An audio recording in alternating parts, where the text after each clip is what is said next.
Good morning, and welcome to the Unitarian Universalist congregation at Shelter Rock. My name is David Carl Olson. I serve this congregation with my colleague, Reverend Megan Henry. Whether you're a visitor, a newcomer, or a longtime member of this congregation, you are welcome here. Wherever you are in your spiritual journey, and I hope it is a journey and that we are moving together, you are welcome here. In this community, we use science, reason, and an open heart to explore life's many mysteries.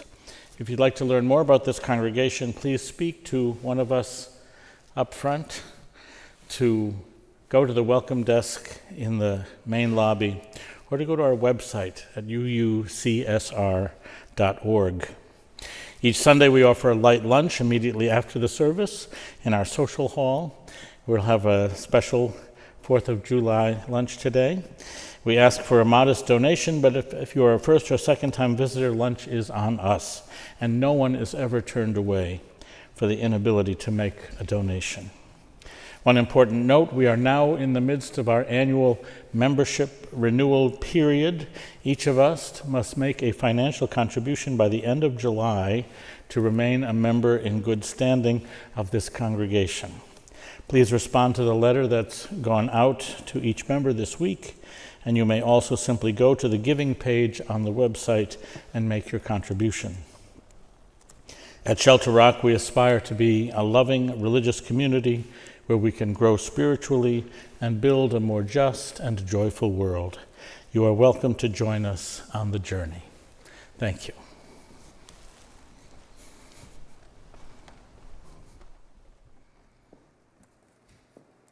This morning, our opening words are by Antonio Machado.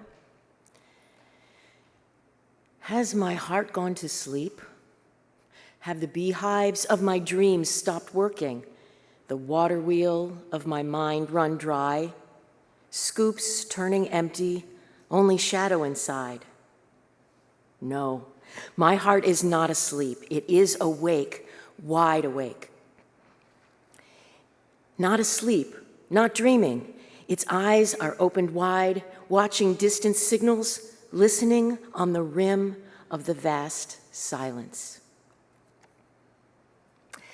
Let us say together the words for our chalice lighting, and the words will be on the screen. It's also in your gray hymnal 449. All right.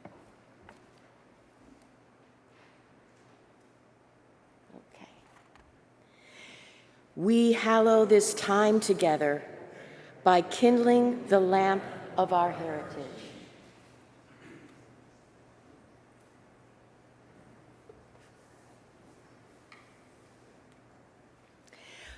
Please rise in body or spirit to sing our opening hymn. The words will be on the screen and in an attachment in your order of service.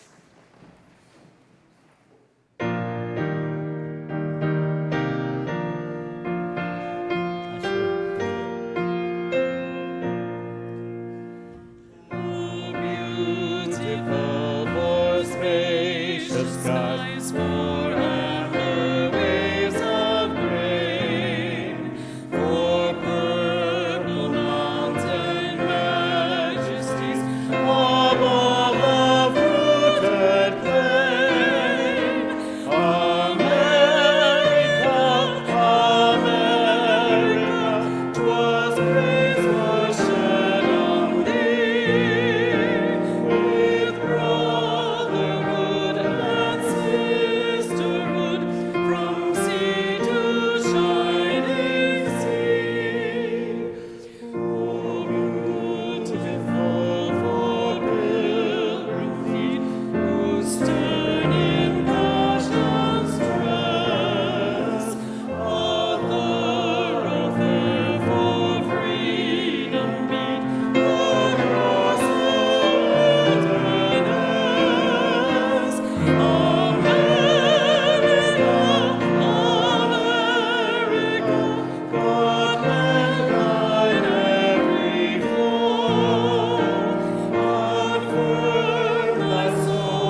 remain standing, that we may do our words and song of affirmation, I'm going to invite you to take a breath and let it out. Let some more out. Let more out. Take a breath kind of to the side. We move in this world with companions. Let it out. Feel yourself opening up, opening up. Big breath, earth to sky.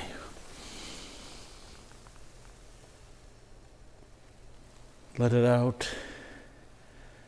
And in letting out and letting go, equip yourself to stand tall, to be tall, and to say together the promise we make to ourselves and to the world. Love is the doctrine of this congregation. The quest for truth is its sacrament, and service is its prayer. To dwell together in peace, to seek knowledge in freedom, to serve human need. This do we affirm and covenant with each other.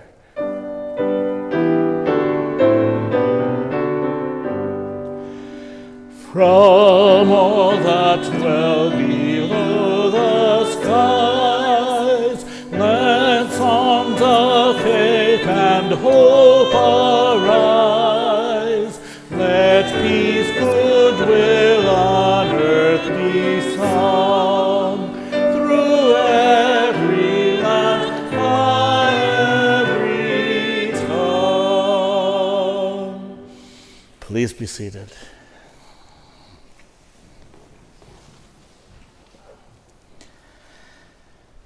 You may have heard that Thomas Jefferson was philosophically a Unitarian. In an attempt to bolster the notion that the United States was founded as a Christian nation, author David Barton wrote a book called The Jefferson Lies. In an attempt to address mistaken arguments from that volume, Warren Throckmorton wrote Getting Jefferson Right. Jefferson had created a redacted version of the Bible, which we call the Jefferson Bible. The American Unitarian Association used to give every new member of Congress a copy of that Jefferson Bible as they were inducted into Congress. Barton cites the Jefferson Bible as proof of Jefferson's orthodoxy. In response, Throckmorton cites a letter of Jefferson to John Adams in 1813 about Jefferson's own work in 1804 as he was editing the Gospels. And I quote, "We must reduce our volume to the simple evangelists, select even from them their very words only of Jesus, pairing off the amphibologisms into which they had been led by forgetting often or not understanding what had fallen from him, by giving their own misconceptions of his dicta and expressing unintelligibly for others what they had not understood themselves. There will be found remaining the most sublime and benevolent code of morals which has ever been offered to man. I have performed this operation for my own use by cutting verse by verse out of the printed book and arranging the matter which is evidently his and which is easily distinguishable as diamonds in a dunghill." Just wanting to get Jefferson right.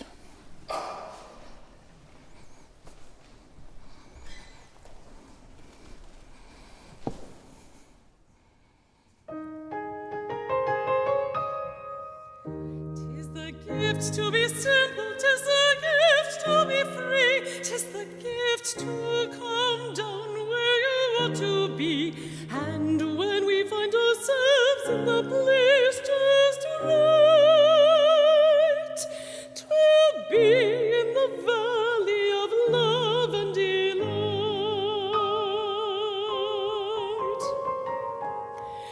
When true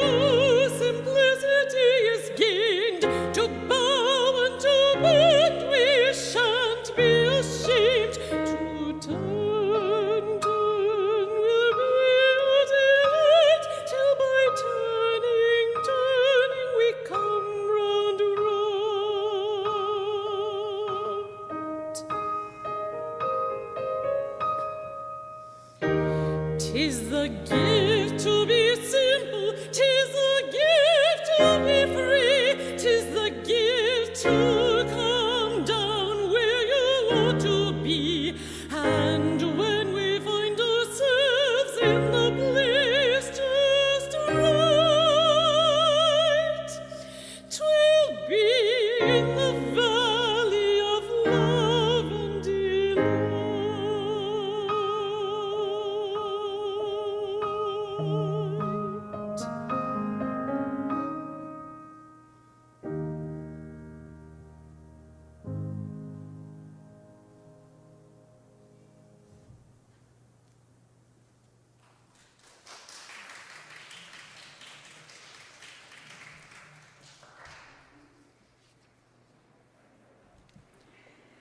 Whenever this congregation gathers for worship, we seek to live our Unitarian Universalist values in the world by acts of generosity, which says something about us, to bring positive change, which says something about the world. Rewild Long Island works with communities across Long Island to protect and improve the biodiversity, resilience, and health of regional ecosystems through sustainable actions centered on native plants. We're neighbors across 6 chapters from Queens to Montauk, caring for pollinators, wildlife, and the land we share. Through community gardens, workshops, and teen internships, we offer hands-on, learn-by-doing experiences for all ages, and we grow organic vegetables to share with the neighbors who need them. We nurture nature and empower communities to create the change we want to see. The Rewild Crown, CROWN, guides our sustainable actions: compost, reduce, reuse, recycle, organic land care, water wisely, and native plants. Many small actions done together add up to real change. The ways to give are on the screen and in the pew cards. Please be generous.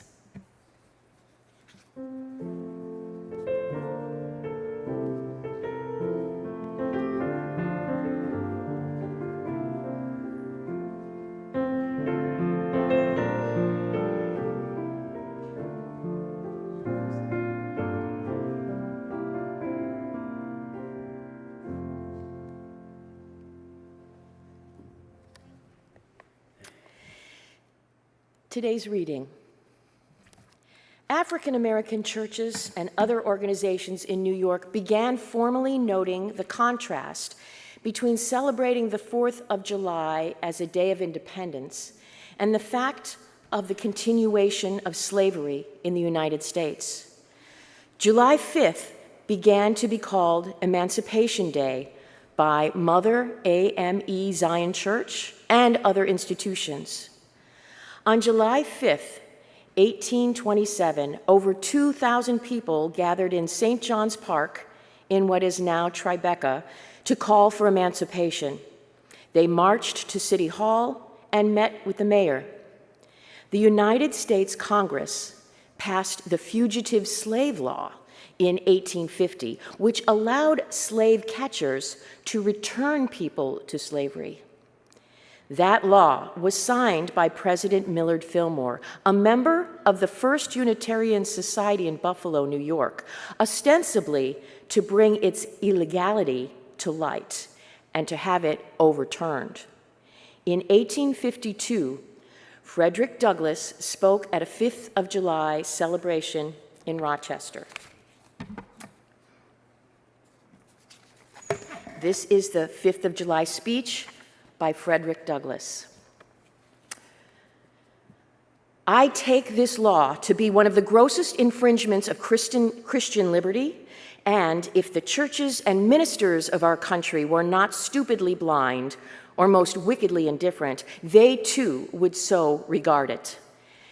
At the very moment that they are thanking God for the enjoyment of civil and religious liberty, and for the right to worship God according to the dictates of their own consciences, they are utterly silent in respect to a law which robs religion of its chief significance and makes it utterly worthless to a world lying in wickedness. Did this law concern the mint, anise, and cumin? Abridge the right to sing psalms, to partake of the sacrament, or to engage in any of the ceremonies of religion, it would be smitten by the thunder of 1,000 pulpits. A general shout would go up from the church demanding repeal, repeal, instant repeal. And it would go hard with that politician who presumed to solicit the votes of people without inscribing this motto in his banner. Further, if this demand were not complied with, another Scotland would be added to the history of religious liberty, and the stern old Covenanters would be thrown into the shade. A John Knox would be seen at every church door and heard from every pulpit, and Fillmore would have no more quarter than was sworn by Knox to the beautiful but treacherous Queen Mary of Scotland. The fact that the church of our country, with fractional exceptions, does not esteem the fugitive slave law as a declaration of war against religious liberty implies that the church regards religion simply as a form of worship, an empty ceremony, and not a vital principle requiring active benevolence, justice, love, and goodwill towards man. It esteems sacrifice above mercy, psalm singing above right doing, solemn meetings above practical righteousness. A worship that can be conducted by persons who refuse to give shelter to the houseless, to give bread to the hungry, clothing to the naked, and who enjoin obedience to a law forbidding these acts of mercy, is a curse, not a blessing to mankind.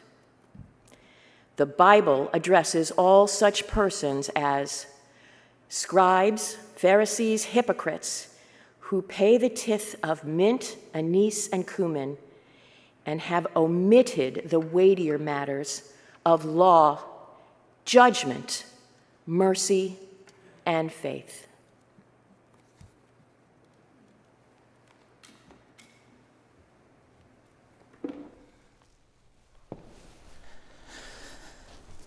Thank you, Suzanne. Thank you, Frederick Douglass. Lots of things to think about. We're going to take a moment now to invite people as they will, as you will, as we will, to come forward and to light candles as we think about that which we have heard and those best things that we imagine for our own country, for this United States. Please come forward.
We don't always have drinking songs in church. Let tyrants shake their iron rod and furrow back their galling chains. We fear them not. We trust in God. There's always been something religious about the way we talk about the United States of America, the company that sought to profit from the establishment of a colony in the lands of the Massachusetts, heard Reverend John Winthrop call for the founding of a city on a hill, a city that would fulfill a biblical mandate, a way of living in the world that would be an example to the world. The commonwealth that they would establish would bring not only private wealth to a company in London, but godly prosperity to those who came to the new world. In the old world, their movement would seek the fulfillment of expanding that commonwealth by the execution of a king. There's always been something religious about the way we've talked about the United States of America. Religious liberals like me are sometimes conflicted when we celebrate the founding of this nation, conflicted by the insistence that there are only two ways to see the events of July 2nd, 1776, to salute them as unique in world history in establishing the first and greatest democracy, or to note the hypocrisy of a group of only men protecting the demands of slaveholders. As a religious liberal, I like to think when the delegates met in Philadelphia that they included delegates that represented at least two strands of the Unitarianism of our own country. The southern strand is identified so strongly with Thomas Jefferson, a Unitarian whose identity was wrapped in the rational approach toward reading the Bible and understanding that a Unitarian philosophy came with a good education. The New England strand was the dominant strand of Unitarian thought. It was part of the established church in Massachusetts and Connecticut, the standing order churches of the New England Congregational Way. John Adams was part of a congregation that would declare itself Unitarian shortly after the Revolutionary War. And that strand, a cousin of what we call Congregationalism, identified itself as a reform of the earlier Protestant movement. So to respond to my sense of conflict and even ambivalence, I see that we were there. Voices like ours were present, and insist that we are here to continue and develop the story.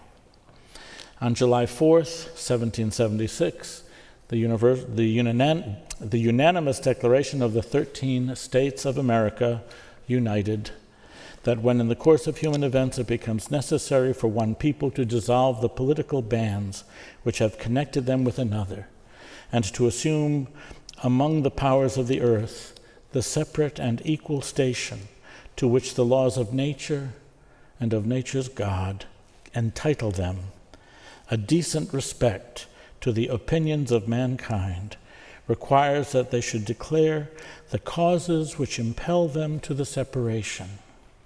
We hold these truths to be self-evident, that all men are created equal, that they are endowed by their Creator with certain unalienable rights, that among these are life, liberty, and the pursuit of happiness. There's always something religious about the way we've talked about the United States of America. I struggle these days to see flag-bedecked red, white, and blue sweatshirts that are emblazoned with the word freedom. My hesitancy comes from the fact that the founders of this nation did not declare freedom, they declared independence. They were talking about a political movement. They declared independence. They were declaring that governments are instituted among people, deriving their just powers from the consent of the governed. My unease with people remembering 1776 as a time of freedom is the inappropriate conflation of individual freedoms, many of which I enjoy, many of which in reality enjoy together today, with the America in the 18th century where whole groups of people were not afforded their freedom. You know this. It's no secret that those who declared independence for themselves were ready to continue to have slavery for many. We heard from Frederick Douglass.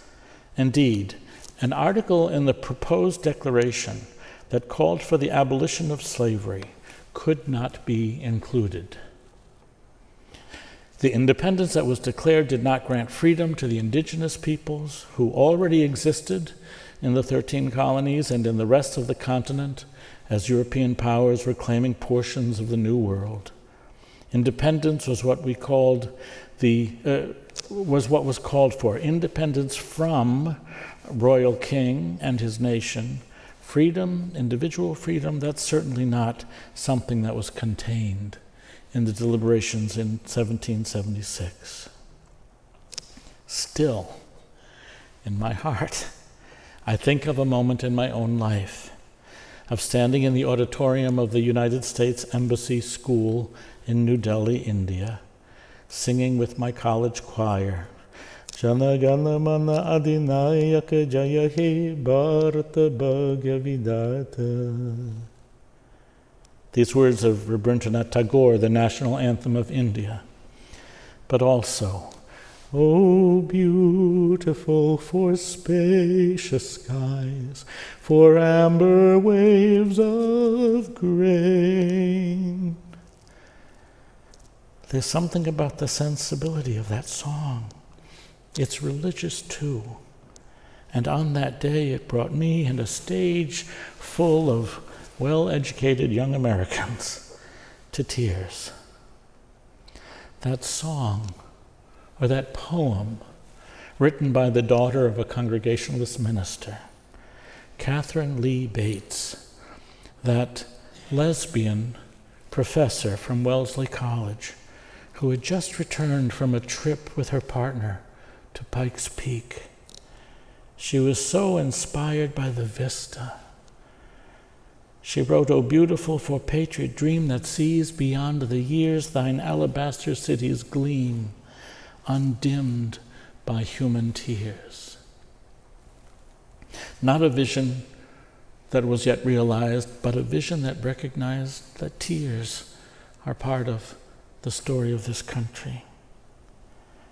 But a religious notion of this nation, a religious notion that would be found in culture, a religious notion that would be found in our self-affirmation.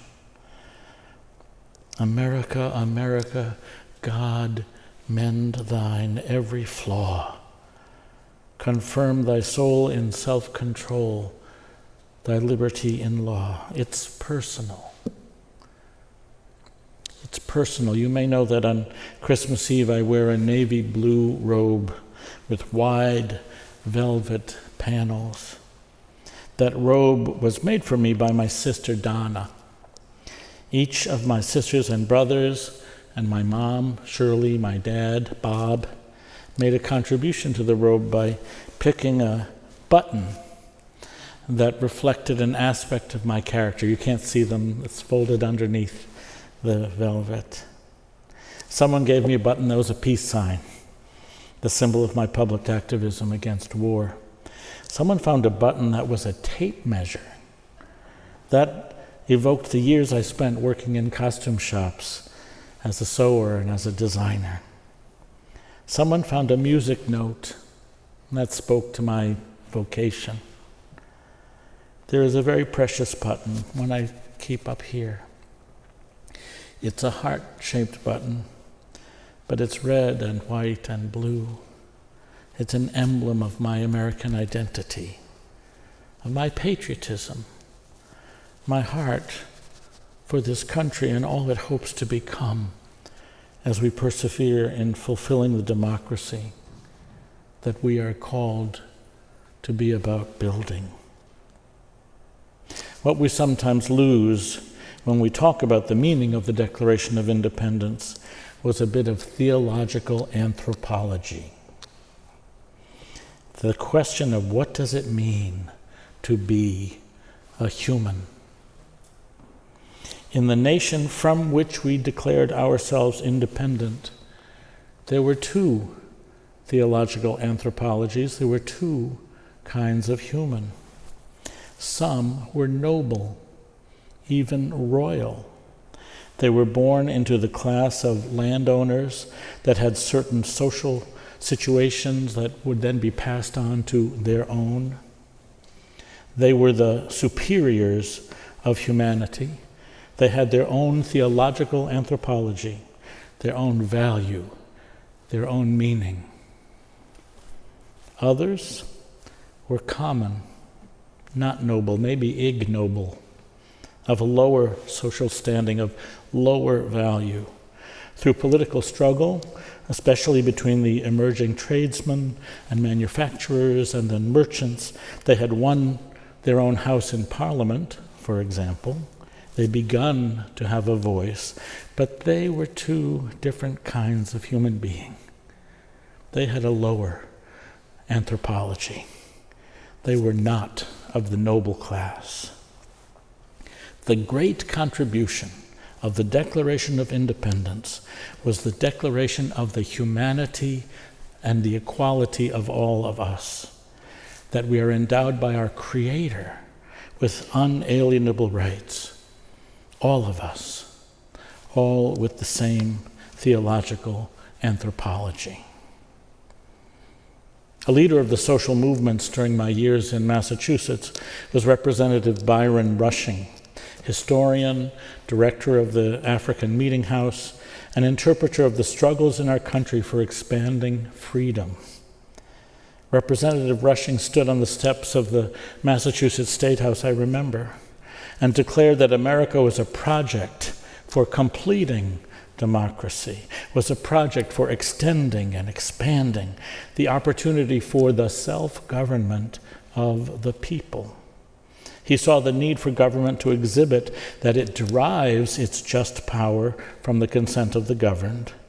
Therefore, government needed to expand the means of consent to voting, yes, but to greater representation, to the full participation in our social life, which means education and employment, housing and health, living without fear of the state.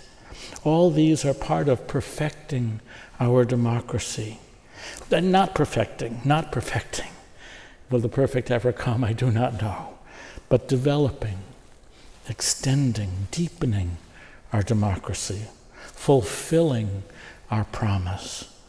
I will add that the impulse toward a collective response to the challenges of our day may become the most natural way by which we function, maybe even are aligned with the laws of nature and nature's God. Something religious about the way we talk about the United States of America.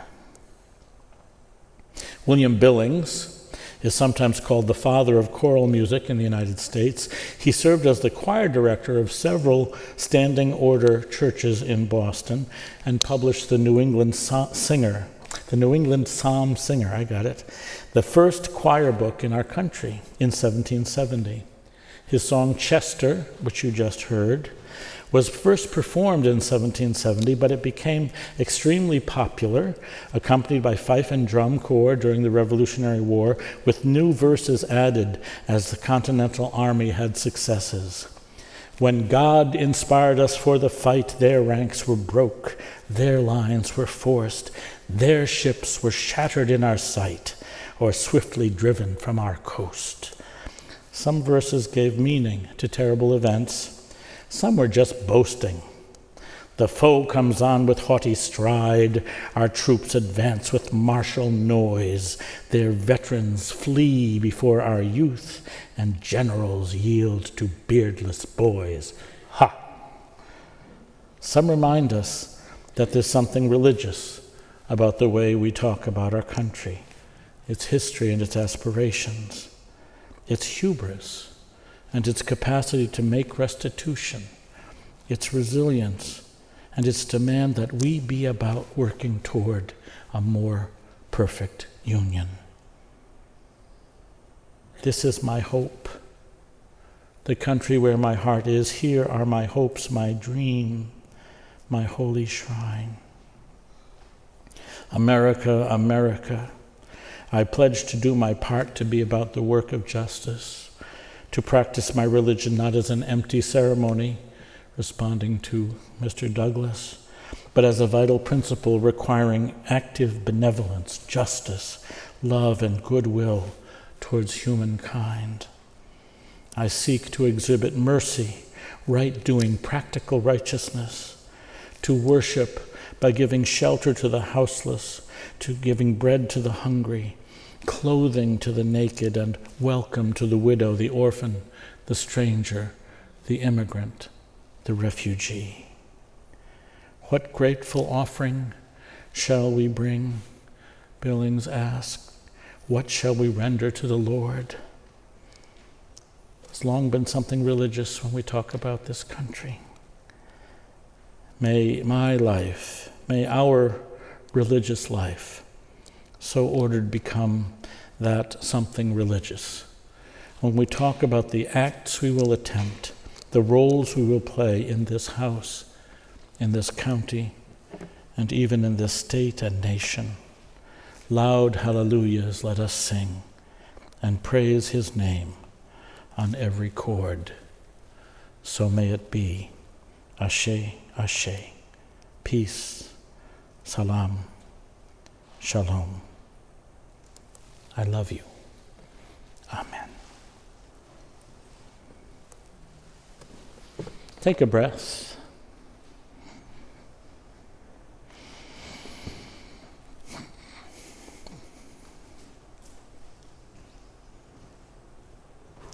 May I invite you to rise in body and spirit as you are willing and able to sing our closing hymn, number 159, This Is My Song.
Way that all consent, please make a connection with someone in the room.